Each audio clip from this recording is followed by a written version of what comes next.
and 12. In the name of the Father, and of the Son, and of the Holy Spirit. Amen. Come, Holy Spirit, fill the hearts of your faithful, and kindle in us the fire of your divine wisdom, knowledge, and love. In the name of the Father, and of the Son, and of the Holy Spirit. Amen. Welcome again to session 12. Today we'll be talking about the sacrament of matrimony. It used to be the sacrament of marriage and still a sacrament of marriage, but the bishops have chosen to call it matrimony so we don't get it confused with civil marriages. We'll speak about that as we go along. But I'd like to begin with a story of a woman named Marie who is sitting speaking with her mother, who is soon going to celebrate her 50th wedding anniversary. They're in the kitchen, and as they're speaking, their father, or her father, Marie's father, is out walking. But then, during the conversation with her mother, she hears her father come in downstairs, and her mother also heard the father come in through the basement. And she noticed in a very small way that her mother suddenly relaxed, as though she realized everything was safe with her husband. He's back from his walk. And then she went down after a few moments to talk with her dad. And while she was down there, she heard a bang from the kitchen, a pot banging. And she saw him, her dad, suddenly relax. And she realized that what was happening with the two of them, they were carrying on a communication in silence in one way, but a communication that told the mother, for instance, that when she heard the door, everything was okay with him, and he heard the pots banging, everything was okay with her. They had 4 children, 8 grandchildren, and then several great-grandchildren. And so the whole family reflected very much the love of this husband and wife. And basically, that's an ideal family. But they went through many things in their life, many joys, many sacrifices, many tragedies. And yet here they were celebrating their 50th anniversary. And so today we're going to be talking about, in a sense, the glories of matrimony and perhaps the tragedies of matrimony, but also some of the laws that the church has set down to help us to prepare well for the sacrament. The church is in control in one sense, or at least has the obligation to see that the bond of marriage is performed as perfectly as possible. So the bond of marriage is what we'll be speaking about right at the beginning. And we'll go back some. How did the sacrament of marriage develop? If we look into the Old Testament, we see the gradual growth of an understanding of the sacrament. Back in those days, the people of the Old Testament, the Israelites, they were very much like their neighbors. So a man could marry more than one wife. He could divorce his wife if he had a fairly good reason, and the wife could not divorce the husband. For the man, adultery consisted in having an affair with another man's wife, not with having an affair with an unmarried woman. And that was the law of the day in many ways. But then about the 5th or 6th century before Christ, we see a slight change. And around this time, an author wrote the book of Genesis, the beginning of the book of Genesis, the story of creation. And in the story of creation, we see an idea of what it means to be married. God creates the world, then God creates the human being. And then he takes a rib from Adam, and when Adam sees the rib put into the form of a woman, he said, "At last, this is bone of my bones and flesh of my flesh." The idea of the rib being taken from the man, the idea behind that is equality. It doesn't mean that the woman is inferior or that she's only part of the man. It means they're both equal. Human beings are made only once from the dust of the earth, but then from each other. And then it says, a woman and a man, now that they are one, a man leaves his father and mother and clings to his wife, and the two become one flesh. So there it is, back at the beginning of creation, the two become one flesh. And so right from the beginning, we see how things are being brought about, the importance of marriage. Jesus, when he came, he brought a new awareness to an understanding of marriage. He developed it a little bit further. In the Gospel of Matthew, we read a story about the Pharisees coming to Jesus. And they say to Jesus, is it permissible for a man to divorce his wife? And they say then to Jesus, you know, Moses allowed us to do that. He said a man may divorce his wife as long as he gives her a written notice of dismissal. So therefore, divorcing one's wife is allowed. But Jesus is saying, Moses allowed you to do this because of your hardness of heart. What he meant by that was part of the culture in which they lived was that a woman could not support herself. When a woman married, left her family, if something happened later on, if she was simply let go by her husband and not given a notice of dismissal, she would not be able to support herself. A woman needed to be attached to a man back in that culture. And so if they didn't get this notice of dismissal, another man would never know that she was free to marry him. And so he'd stay away from her and she'd die. And so the notice of dismissal was given for the sake of at least allowing the woman to perhaps be married again. And Jesus can say it's because of your hardness of heart. It's because you wouldn't change your ways. You couldn't change your way of thinking. You just thought that divorce was just so simple. And so you wouldn't give in. And Moses realized somehow or other, the woman who was let go had to be able to marry somebody else to survive. So he went for the higher law of survival. And so no, he says, back at the beginning, God made them male and female, and the two become one flesh. And what God has joined together, no one may separate. And the disciples said, well, if that's the law, then it's not worth marrying. Jesus doesn't back down. Jesus says, well, let him who can take it, take it. In other words, marriage is really a great gift from God. It has its joys, it has its difficulties. So really think about it. Let the one who can take it, take it. And so the idea behind it, a man cannot commit adultery against his wife. That's what Jesus is saying. What God has joined together, no one must separate. Jesus takes it a step further. Jesus says, not only must they not separate, he's saying that if a man looked with lust upon a woman, a married woman, he already commits adultery with her in his heart. What he means by that is the idea of saying, if someone desires a married woman so greatly that they try to destroy, they've already planning on how to destroy that marriage, then that person's already committed the sin. Then we move along, Jesus' death, resurrection, and now Paul the Apostle is interpreting for the people God's law. And what Paul has to say is different from the culture. In those days, it was a male culture. The man was central. And then Paul says, but I want to tell you something different. Husbands, love your wives as your own bodies. That's new. That's new. He's saying you should not just simply say, wives, be submissive to your husband. That's not enough. Husbands, love your wives as yourselves. And then he says the two become one flesh. And it's a great mystery. It's a great mystery how this happens. But we treat it with respect. In fact, it's such a great mystery, the two becoming one, that Paul compares it to Christ and the church. Just as they become one, so Christ is united with the church in love. So it's really a high calling.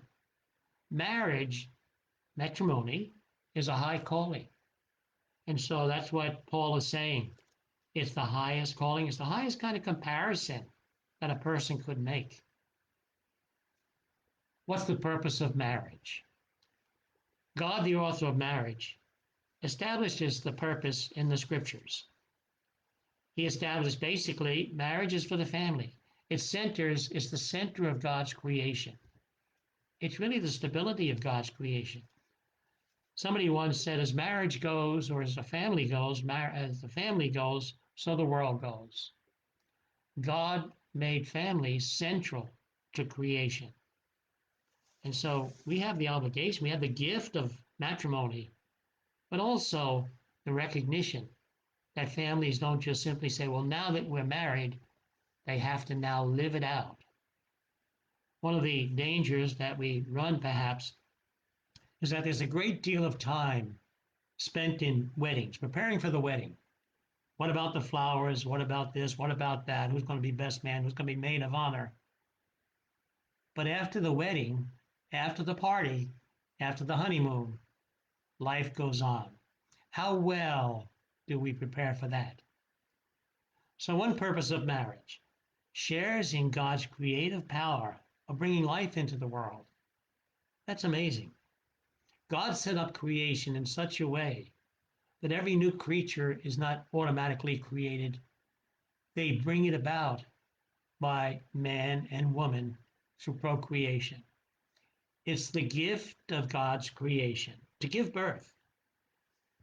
It's a common occurrence. We take it for granted sometimes. We all come and rejoice. We have good news. So-and-so is going to have a child. But at the same time, birth is a miracle, and we shouldn't forget it. I heard a song one time where the singer was singing the idea that every time a child is born, God is saying, take it one more round. So God blessed them, blessed the couple, and he told them, be fruitful and multiply. That's the call of marriage, the first call of marriage, the highest call to be fruitful and then to multiply. The highest privilege in marriage is that we share as co-creators, those who choose to be married.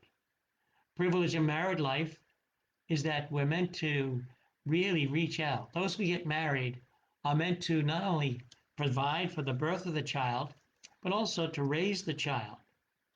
So the primary purpose of marriage, bearing and raising a child. That really is number one. Obligations that the parents have towards their children. That comes with bearing the child. Life is best nourished within the family. And so within the family, that's where the child learns. That's where the child is nourished. That's where the child is loved. And so it properly demands a full commitment on the part of the man and the woman.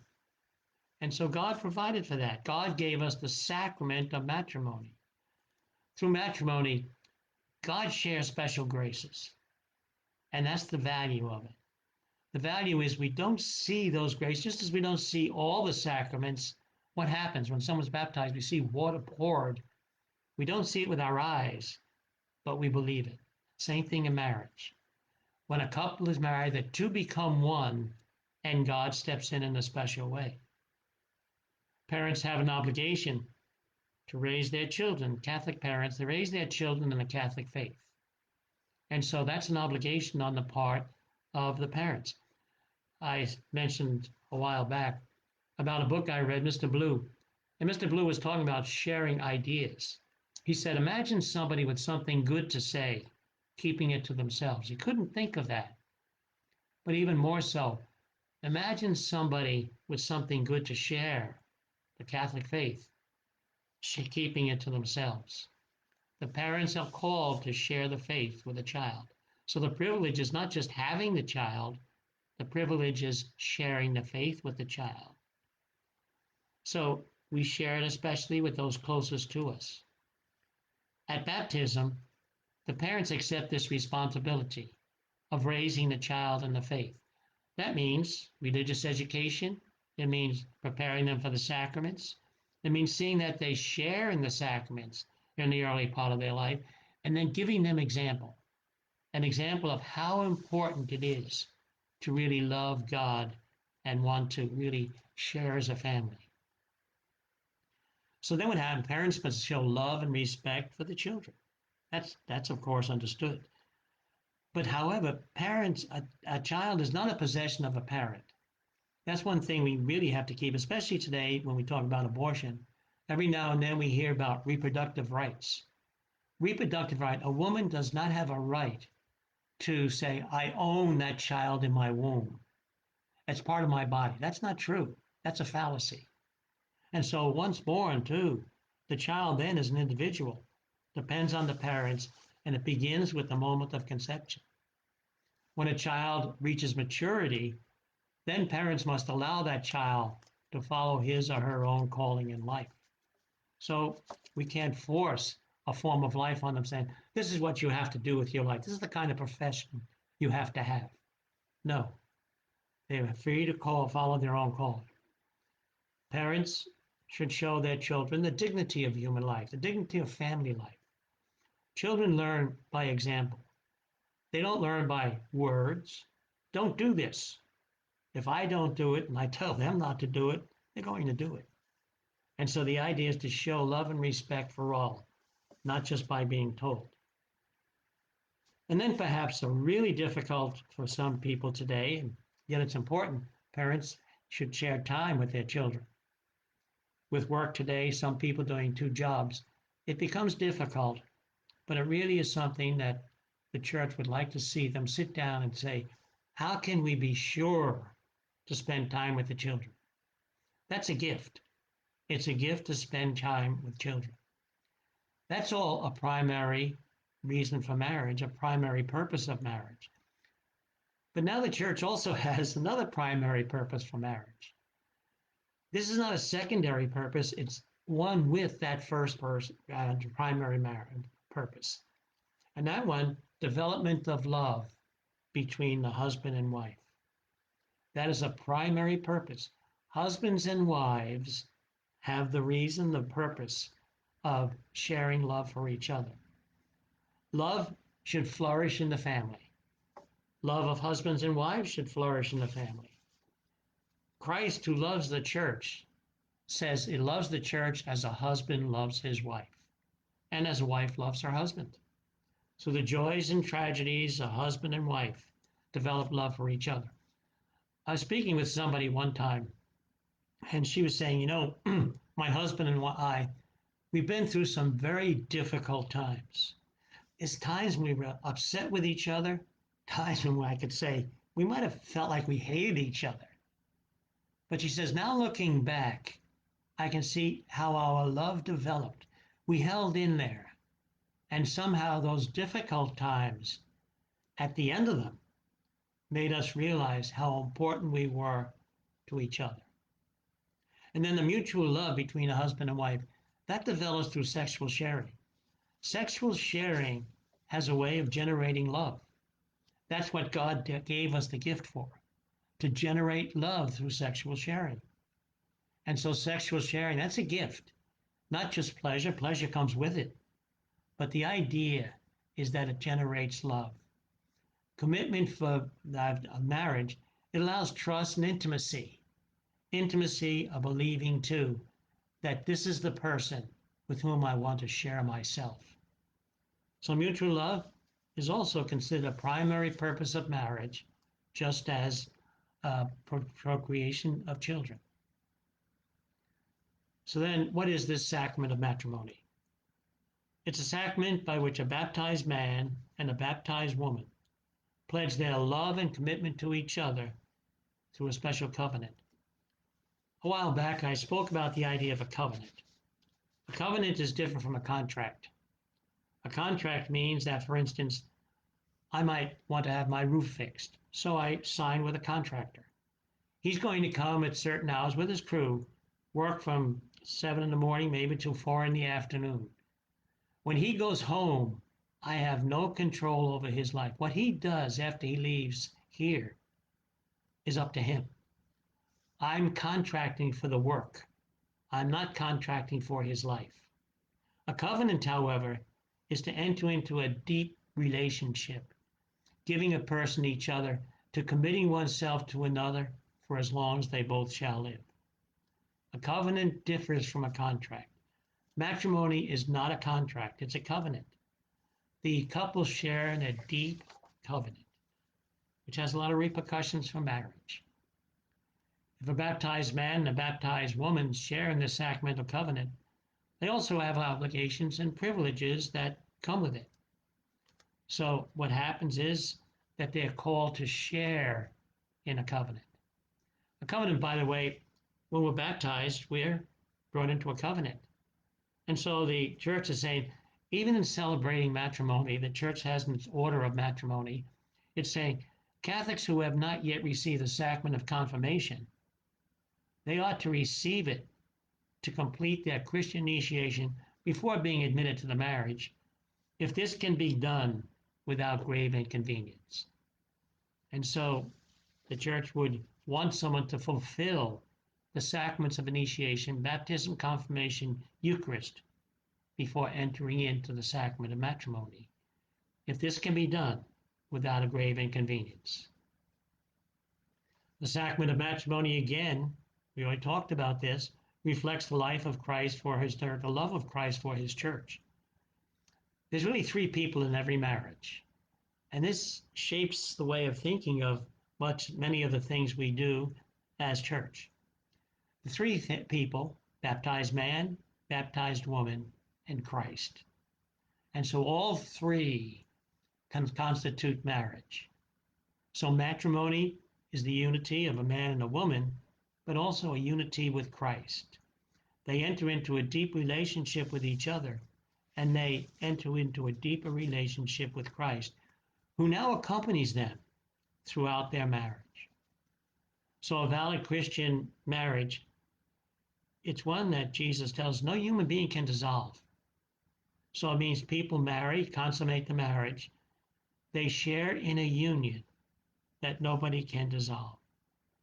The church takes these words of Christ strictly. What God has joined together, no one may separate. Again, that causes problems sometimes when people say, why doesn't the Catholic Church allow divorce? It's not up to the Catholic Church. Again, we'll talk about that as we move along. The sacrament of matrimony is so important to the church and the life that we have certain rituals we have to follow. Rituals that tell us how to go about within the church context, how to celebrate the liturgy. In 1983, the U.S. bishops, they published directives entitled The Order of Celebrating Marriage. If we go anywhere throughout the world, we'll pretty much see the same order used. It establishes this way of celebrating matrimony within the Eucharistic liturgy or in the celebration of matrimony without the Eucharistic liturgy. So it tells us how to do both. And then I mentioned earlier about the idea of Christ being part of the marriage and about Christ's part in the marriage, and that the church cannot do anything to say, well, we can cause divorce. What God has joined, no one must divide. So what happens is the Catholic Church takes Jesus' words very specifically. It addresses them, it accepts them. And so the words of Jesus are very, very important to the Catholic Church. So what happens? In union with the message of Jesus, the Catholic Church cannot actually permit divorce and remarriage. A validly married person receives a legal divorce with the state. That person, in the eyes of the church, is still not free to marry, because in the eyes of the church, that person is still married. Once two people enter this marriage covenant, even if they separate, the covenant continues to exist. In the Old Testament, the people made a covenant with God. They broke the covenant on their side, but God cannot break the covenant. God remains true to the covenant forever, for as long as the nation shall exist. So even if a legal divorce takes place, the church does not say that the covenant has ended. We enter a covenant with the fullness of our person for the rest of our life. The Catholic Church, however, does permit divorce or separation for a serious reason. We know that there are situations in which the dignity of a person is ruined, hurt. Somehow the human dignity is put down by the partner. Times like this, it might even be better for partners to separate. Human dignity is really important. And so what happens is we look at human dignity and say, if it's being destroyed in this relationship, people may separate, divorce, but they cannot remarry yet. So if a person separates a violation of their human dignity within this marriage, that's something a person is allowed to do, to divorce, to separate. The church permits this physical separation, and it's really like the idea when they get a civil divorce. In the eyes of the church, they're separated. They're not divorced. Even if a legal divorce is obtained, the person doesn't have the right to marry again. And so if a person is married and divorced, that person, according to church law, church authorities, cannot receive Holy Communion. However, if a person is divorced and not remarried, that person may receive Holy Communion. And so the idea behind that is that it's divorce and remarriage that says a person cannot share in Eucharist. I came across a woman, someone sent a woman to see me a few years ago, and the woman told me, she said she hadn't been able to celebrate the Eucharist for a very long time, many years, decades. And she said that someone told her to come and talk to me about that, and she thought that she couldn't receive communion. She never remarried.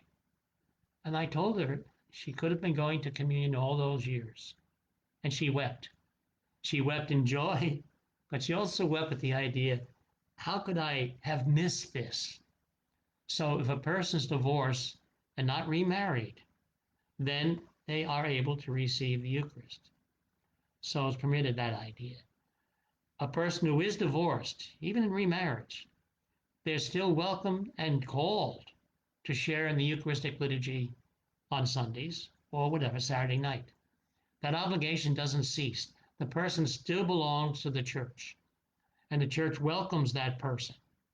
So what happens is that person has that obligation and the privilege of taking part in liturgy, but the person who's divorced and remarried cannot share in Eucharist.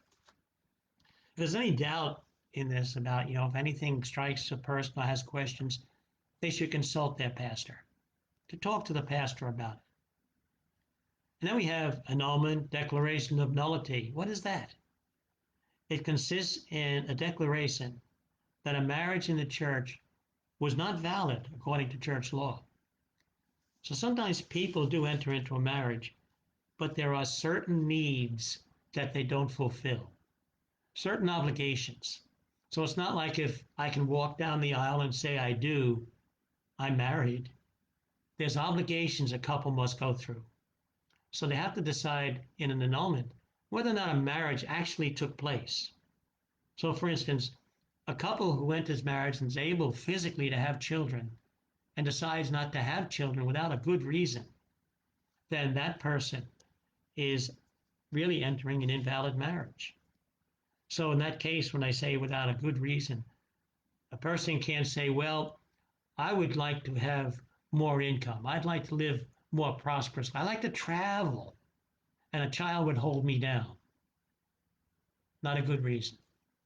And so what happens is when people want to marry, they have to go along with the privileges and the obligations. They must be a mature couple. If we can prove later that someone wasn't mature, again, the marriage is invalid. So when someone asks for an annulment, that's what happens. They go back to the beginning of the marriage. Someone cannot say, well, after 20 years, she committed adultery and went off with another person. It doesn't matter. We have to still go back to the beginning of the marriage to see what was wrong at the beginning. Is there anything that stands out that would lead to this way of thinking? So that's what a declaration of annulment is. So it can be a physical or spiritual reason. So the idea is a divorced person, they should consult an ordained priest or somebody else in the representative, but an ordained priest who has knowledge of the marriage laws, and look to the marriage for a possible declaration of nullity. And even in this case where it is not granted, There are ways that pastors can help people, and so they should still talk to the pastor. As I said, the root cause of the breakup goes back to the beginning. And one thing about it, people get confused on this. The annulment does not change the status of the children in marriages that are still considered civilly valid. So the marriage is still a civilly valid marriage. When people divorce, the children's status doesn't change. And so the same thing happens with annulment. With annulment, their status does not change. They're very much the children of this couple. Then another question, what is necessary for a true valid marriage? There are certain requisites. A man and woman, they must be mature age. They must be old enough. Those who are 18 or younger, they really need the parents' permission in the church. Maturity, too, it's more than just age. You can have a person a little older. When you look back at the beginning of their marriage, they were never meant to marry. They were never capable of marrying. I had a couple one time who wanted to marry, and it was very obvious that they were going to have problems. The problem was that the woman, she wanted to save everything she could have. She believed in saving. But the husband, he didn't believe in saving. He believed in spending. He'd be the person who you would go out to eat with, and whenever he did, he always say, give me the bill, give me the bill. And this would really hurt her badly. And when they came for marriage preparation, they'd argue. And finally, I said to them, I'm not sure you two should marry. And they became a little upset with me. I don't blame them. But on my part, I could not stop the marriage for that reason. But a year later, a year after the marriage, they came and said, is there any way we can get out of this? And so what happens is when people start to live together, they start to realize some of the difficulties. Then we look back and say, how mature were they by the way they acted at the time of the marriage? And for instance, the one witnessing the marriage, the ordained priest, he must make a judgment in that direction. So immature people, they don't have the full ability necessary to enter a mature marriage. Another requisite for entering marriage, there must not be a previously existing valid marriage. A person who is previously married but lacks an annulment has received a legal divorce. That person still cannot marry. A legal divorce is not from Christ. A legal divorce does not say, well, it's okay now. Christ said, where two or three are gathered together, there I am in the midst of them in prayer. But at the same time, what God has joined together, no one may divide. When a spouse dies, a person's free to marry again. So that's part of the idea of the sacrament. A person's free to marry again when a spouse dies. If a previous marriage is declared invalid or is invalid and not fulfill the demand of a true marriage, then a declaration of nullity is something that someone must seek. And so they should seek it from the church. And then another requisite, a person entering marriage should be able to share sexually. The end of marriage, it consists, as I mentioned, the purpose of marriage, procreation of children, the mutual love between the husband and wife. Matrimony is sharing in one's full sexuality with the other. For those who are physically capable, procreation, as I said, is necessary for the marriage. Sexual sharing, God's idea, wonderful idea of God's. The idea it's a symbolic sign of two becoming one and fulfills at least one primary end of marriage, namely mutual love between the husband and wife. If people are too old to have children or for some other reason, there's still the mutual love that would be fulfilled. Sterility does not indicate that a person cannot marry. So sterility does not invalidate a marriage. A physical disability in and of itself does not necessarily constitute an impediment to marriage. When a person has a doubt with regard to impotence, marriage may not be impeded. We marry them. So if there's a doubt about impotence, marriage can take place. And then, as I already mentioned, a person must intend to live a lifelong commitment. As long as we both shall live, part of the words of a marriage. If a couple enters marriage with the idea saying, well, if it doesn't work out, we can always get a divorce, that could possibly be a case for annulment, if that can be proven. If they say, well, we'll stay married, and after we'll get divorced and then marry somebody else, then what happens is it shows that they couldn't say, as long as we both shall live. If a person is forced into a marriage, it's not a true marriage. So again, the idea must be entered into freely. There is no idea of coercion. And if two people are too closely related to each other, they cannot marry. A brother cannot marry a sister. Close relatives, really close, cannot marry each other. Catholic Church doesn't recognize also, this is important today, I guess, same-sex marriages as a valid marriage. Again, we go back to the Old Testament, go back to the words of Jesus. God created them male and female, and the two become one.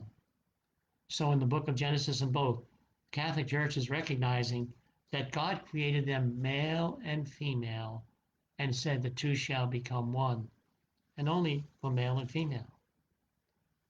So what is the process of marriage ceremony in the Catholic Church? So before two people can enter marriage, they must arrange with their parish priest for a period of preparation. They must go through this period of preparation, and during this period, they'll cover many topics. So for instance, topics such as love. What is love? Sexuality, pregnancy and childbearing, finances, raising a family, and especially a sacrament of matrimony. The ordained priest does not do all of that. We have a doctor very often, a psychologist perhaps, but we have all of these others help married couple. They come and they share. I remember several times this has happened to me. I've had these sessions, and about towards the end, one of those taking the session would say, Father, when I first heard about this, I wasn't too happy about the idea of these classes for marriage. I thought I knew everything I needed to know. But I learned a lot. This has really been interesting and it's been helpful. And so hopefully they'll go on that way. But there's a lot that can be learned when people are forced in a situation where they want to really hear something that will help them enter a good marriage. And then again, for teenagers, should be extra preparation should be done. And also they should wait a period of time. They shouldn't simply say, well, we met each other 3 months ago. There's a doubt there. And then also most parishes like at least 6 months preparation, if not more, to be able to tell the parish that we're going to be married more than 6 months away. When someone in the Catholic Church marries someone not Catholic, there's certain dispensations that have to be given. And so a person seeking a dispensation is asked if she wants to marry a non-baptized person, a doubtfully baptized person, or a person baptized in another Christian denomination. They get what's called a dispensation. It's a simple dispensation, a dispensation of mixed religion. In such a dispensation, the Catholic promises to continue to practice the faith and to share that faith with their children as much as possible.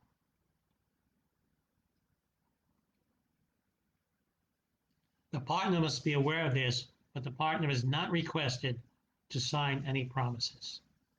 So when that dispensation is granted then, a partner of a Catholic faith does not have to become Catholic to marry. I hear very often, well, so-and-so didn't get married because they didn't want to become Catholic.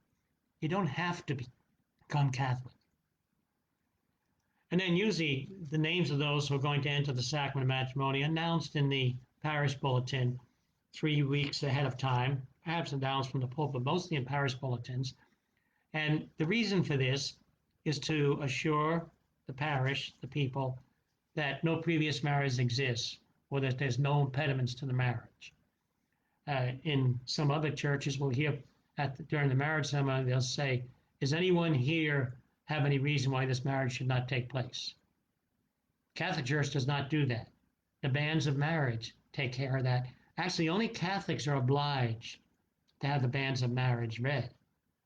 And then in 1983, the bishops' conferences said whether or not these bans will be read is up to the bishops' conferences of each area, bishops' conferences of the United States. So it's required for two Catholics. It's not required if a Catholic marries a person who's not Catholic. And so the sacrament of matrimony for Catholics, it should take place within the Eucharistic liturgy. In fact, as many sacraments as possible should take place within the Eucharistic liturgy. The appropriate place for the celebration of matrimony for two Catholics is always in the Eucharistic liturgy. However, some may choose not to have it in the Eucharistic liturgy, and the marriage would still take place.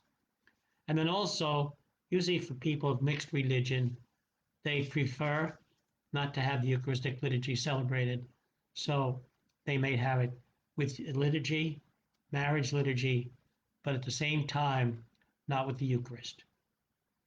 Who is the minister of the sacrament of matrimony? The bishop is bishop, the ordained priest, the deacon. We are witnesses on behalf of the church. The true ministers are the bride and the groom. Through their baptism, they confer this sacrament on each other. So in the sacrament of matrimony, they are the ones who are the true ministers, and then the representative of the church, they're the witnesses on behalf of the church. And then in some cases where one is not baptized, then it becomes a valid marriage, a true marriage. And at the same time, not yet sacramental. It becomes sacramental if at some point in the future, the one who is not Catholic, not baptized, decides to be baptized. Then what happens at that exact moment, no matter where they are, even if they're far apart, it becomes a sacramental marriage. It's what they call an enduring intention. It means once we make the intention to marry, it's there until the end of that person's life or the other person. It's there when both still are alive. And so it's an enduring intention, and if a person gets baptized later on, it takes place. It becomes sacramental. So then what happens too, when one or both parties celebrating matrimony, they may exchange their vows together, but for a Catholic, they have to exchange their vows in the Catholic Church. The reason we do that, church law has this, that's where the community gathers. It's not just a marriage between a man and a woman. It's a marriage between the man, the woman, and Christ. And Christ is where the community, the body of Christ, gathers. And so the place where they gather is the place where marriage should take place. And so Catholics, they don't marry out in golf courses or in fields or in some nostalgic place. They marry in a church building, where the community gathers and where we recognize Christ is part of this union. So two people must join together within a Catholic building. And even if one's not Catholic, as long as one is Catholic, they have to have the marriage in a Catholic building. Sometimes they might get permission for a minister to come, if they're close to the family, to come and perhaps come to the Catholic Church and take the vows. That's allowed with a special dispensation. Then in another case, one I had recently a while back again, where the woman being married, she was not Catholic. And her father was a minister in another church. And so I was able to get what they call the dispensation. And the dispensation was the father could now accept the vows on behalf of the Catholic Church. In all of these cases, the ordained priest may and should be present to read, give a blessing along those lines. But the case of that one particular case where the minister was the father of the bride, well, in that case, he had permission to receive the vows on behalf of the church. So that's the idea about what happens if a person's married in front of someone else. So then what happens in exceptional cases where one person is just simply saying, well, I want to be married in another church. I like that minister. It doesn't work. So a minister of another faith, they may act, but they really can't unless there's a good reason for that to happen. So Catholics, again, they marry in the building, the place where the Christians gather for worship. And this is important because we're getting into a stage now where people might get upset that, well, I don't know why we can't marry outside. We don't marry outside. So it's Christ's part in the marriage that has to be recognized, the body of Christ. And then what is sexual sharing in marriage? Why is it so important in marriage? It's the highest expression of mutual love and commitment. Sexual sharing causes a lot of problems. We live in an atmosphere, a culture really almost, of free sex. And the idea behind it is that very often it's hard for people to realize this is something special. It's a special commitment between a man and a woman, communication between two people, and it achieves the full purpose of marriage for younger people, the mutual love between the husband and wife, but also the procreation of children, two primary ends. So, for instance, at the beginning of this chapter, we noted how Marie now, she saw how her parents were doing. They don't have children, not producing children at this age, but the love is there. She knows that they experience this love for each other and they're communicating. Communication is a necessary part of sharing in a valid marriage. They must have some communication. They can't just simply be passing each other and say, oh, I'm going to marry you. I don't know too much about you. Communication is important. They have to communicate their trust and commitment. And in order to do this, people should know each other well. Communication and trust and commitment, they should continue. I tell people in marriage preparations to realize communication can be difficult for people who have married a long time. There's 365 days a year. People married 10 years have been together 3,650 days. Multiply that by 20, 30. After a while, what do you talk about? There's always new things happening, of course. But there was a movie I saw where this woman was sitting with her fiance, and they were looking around, and she was saying married, not married, by the way they were speaking with each other. However, communication can continue in silence. It doesn't always have to be words. It's in silence. It's in reading each other in some way. And so communication. People who are close can trust, can share. Communication is necessary for a good marriage. So a marriage and sexuality without full communication, that becomes constructive. Interestingly, in the scriptures, when the angel comes to Mary and says that she's going to be the mother of a child, Mary says, how can this be? I do not know man. In Jesus' day, the word know meant to have sexual relationships. We even had a good word, intercourse, that at the beginning of the 19th century, that was a common word for sitting down and talking for a long time. But gradually it changed its meaning. It's a communication word. So it got to mean sexual communication. So sexual communication, it's tied into people who share with each other. They share this commitment with each other because they've now deepened and know each other very well. And that's really what it is. Communication or sexual sharing without communication, it's treating the other person as though they are an object. As long as this person is able to give a person pleasure, that's all that's needed. That's not true. That makes this person an object. So scripture often speaks of the dignity of sexual sharing in marriage. As already said, Jesus confirms the great dignity of sexual sharing within a marriage. When I mentioned before, just to go jump back a little bit, I don't know if it went that, but the idea being is that when we have a marriage and we do invite a minister, of course, the ordained priest accepts the vows. Or if an ordained priest goes to a church of another minister, he must still accept the vows. The only dispensation I spoke of at the time is when the father, his daughter was getting married. In that case, I had dispensation, allowing him to take the vows. But it just dawned on me that I might have missed that as I went along or not been clear on it. When an unmarried man and unmarried woman, they share sexually outside of marriage, we call it fornication. So they're not married, they share sexually, and they're giving each other full exclusive rights in a way they have no right to give it. It's sinful because it's basically for sexual gratification. It doesn't involve any of the responsibilities necessary. So even if two people mature, say, well, we're mature adults, we can do it. It's not against the law, but at the same time, mutual sexual sharing outside of marriage, called fornication, they can use each other for sexual gratification, and that's sinful. When two people marry each other, they're still called to the ideal to remain faithful to that marriage. A lifelong commitment doesn't take place just in the marriage ceremony itself.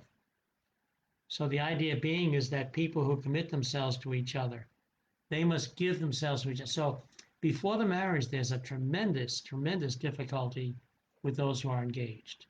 And so that's where we pray that God will give the period strength to be able to avoid sexual sharing, but at the same time, to be able to say, well, God, I'm still looking, I know the person. And so in a case like that, again, talk to the pastor, talk to the confessor about it. Adultery, that occurs when a married person shares sexually with another person who's not a spouse. One of the interesting things, again, about adultery, the scriptures seem to see adultery as an act against a spouse. The idea behind that is that it's a sin not just of sex, it's a sin of justice. When people marry, they're giving themselves to each other, and they're saying, this other person is giving himself, herself to me. And so when a person commits adultery, what happens is they're sinning against their partner, not just against God, but against their partner. It's against justice, against a right that the partner has. So before God, they really can't share in an intimate way with someone else, or they're saying against a partner. And sometimes adultery itself, it might be a sign that the marriage is in trouble. There's something missing that makes a person have to go outside the marriage. Pornography consists in pictures, writings, movies of a sexual nature. They're meant to bring about sexual arousal outside of marriage. It reduces sexual sharing to treating the other person, treating others as objects. If it's done for profit, all the things along those lines, it's still against the dignity of the human person. Sexuality is a gift from God, a great and wonderful gift. But like any wonderful gift, it can be used in an improper way. Example we use, for instance, a chalice is really something special. But if we use a chalice to knock a nail into a wall, we feel that something's wrong here. Homosexuality, that exists when a person's sexual desire tends towards a member of the same gender rather than a person of the other gender. Homosexuality in itself is not sinful. However, homosexuals, people with homosexual orientation, they have to follow the same rules as people who are not married. So they're the norms that are used for homosexual orientation. But in itself, it cannot be said to be sinful. And also, too, we cannot judge any of these things. All of the things we speak about, we cannot judge them in any way. What I mean is that it's good for a person to go and speak with a confessor about any of these and to really try to eliminate whatever holds a person back from God. What is birth control? Birth control means controls the number of children people have, the number of children people bring into the world. So if a married couple does not have a serious reason for practicing birth control, they should not practice it. However, that's the basic principle. Some people with a high level of material success say, oh, I'm going to practice birth control because I want a nice, we already talked about this. I want to have a nice life. That's not allowed. Birth control becomes something that's not allowed because it's a sinful motive. Sometimes people want to practice birth control. They have several children and they just can't cope with anymore, can't financially, physically, emotionally cope with anymore. In that case, they can control that. They have reason to control birth. It does not say that every married couple should give birth whenever the sexual act takes place. Nor is it a sign that say, oh, well, they have to be open to, or at least ready to have more children.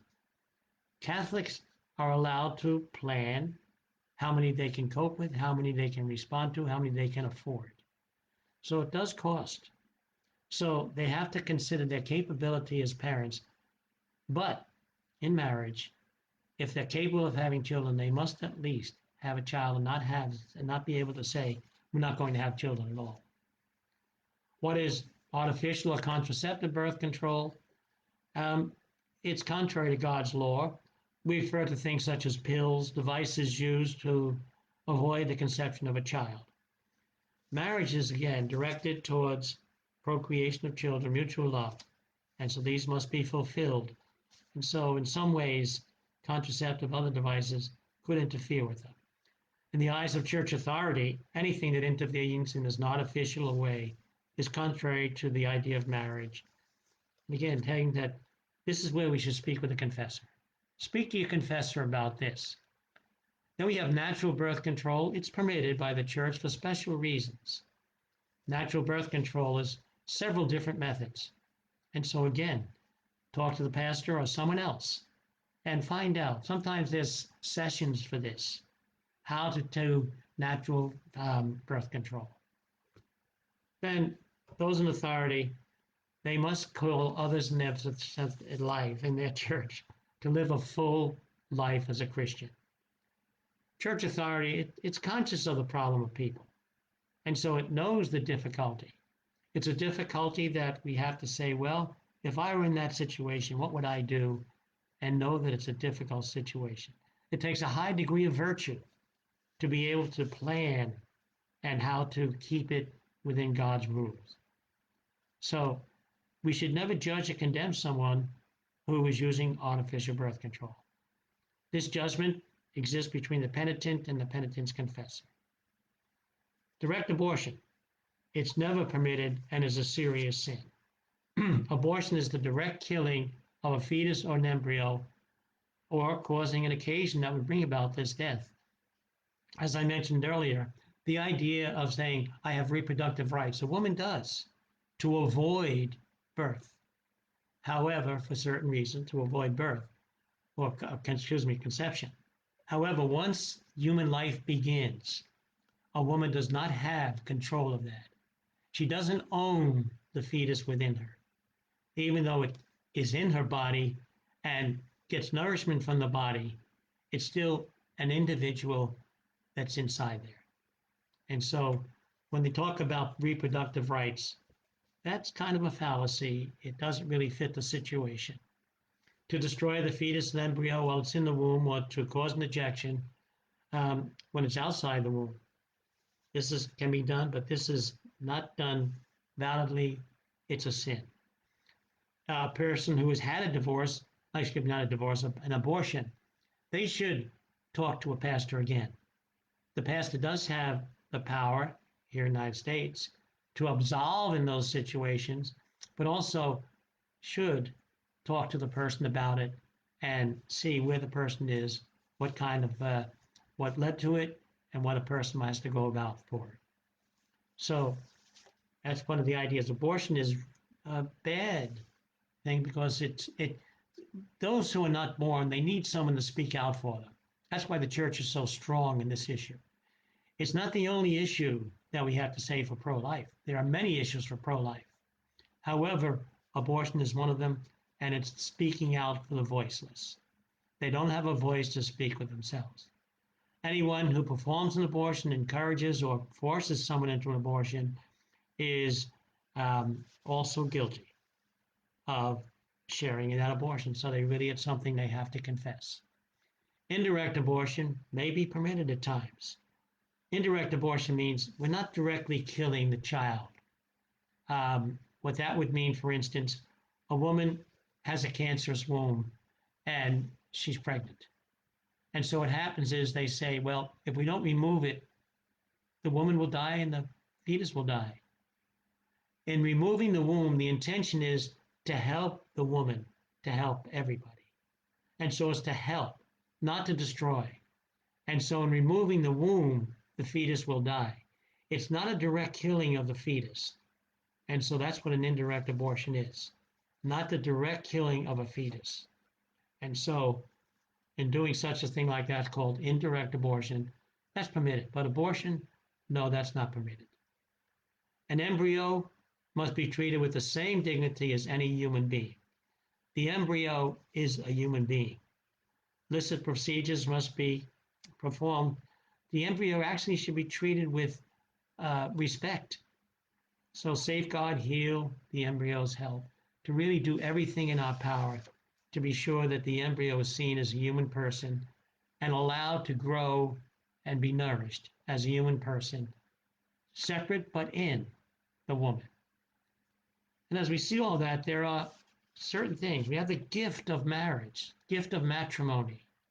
But at the same time, like any gift, there's privileges, there's joys, there's difficulties, there's all those things. Marie could meet with her parents and see what was happening and know that they've been through all of these things throughout their life, all the difficulties, all the joys, all the tragedies. But now they had that quiet communication. Hearing a door open in the basement, hearing the pots banging against each other, that's the way they're saying, everything is fine. We know you're in good shape today. So that's marriage. The sacrament of matrimony is God's gift to creation. And it's an amazing gift. It's sharing as a co-creator with God, bringing life. And Jesus, God said, go be fruitful and multiply.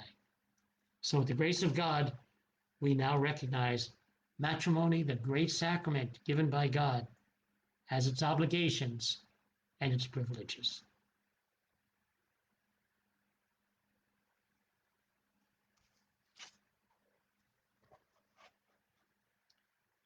May the light of Christ lead me, the power of Christ be with me, the wisdom of Christ inspire me, the word of Christ instruct me, the shelter of Christ protect me, the hand of Christ hold me, and the love of Christ be in me. May the grieving find support in me, the sad find joy in me, the depressed find hope in me, the weak find strength in me, the doubters find faith in me, the rejected find love in me, and the world find Christ in me. And may Almighty God bless you, in the name of the Father, and of the Son, and of the Holy Spirit. Amen.